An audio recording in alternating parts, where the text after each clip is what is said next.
When we were talking to Bregman last night, he said, most people at home wouldn't be able to notice any difference, but he feels a huge difference with his swing. And I'm curious if there's anything that you noticed specifically last night.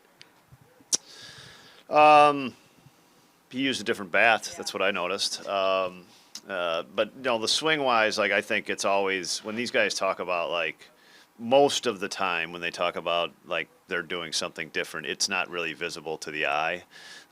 It's a feel that they're trying to get.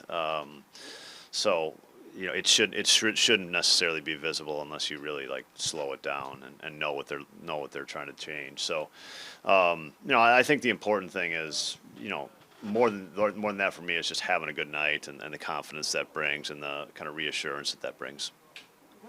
What has stood out to you about the way Colin has used his secondary pitches this season? Well, I think for Colin, the thing I'm always on Colin about is like you have to make your secondary pitches have to be competitive with every pitch. So in other words, the hitter has to be responsible for it, like no free pitches. And I think he generally does a good job with that. I mean, Colin's somebody that has to pitch like he doesn't walk people, but he also has to pitch with counts in his favor, and he's very capable of doing that, and it makes a difference for him. It makes a really big difference for him.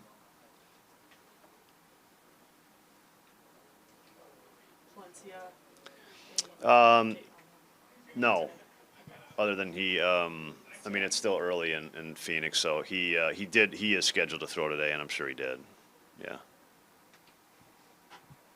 Looks like Ben is throwing a baseball in Arizona. Yeah. Yeah.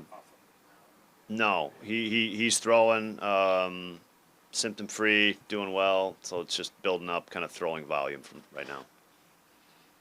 Has he undergone any more like re-imaging? No. Okay.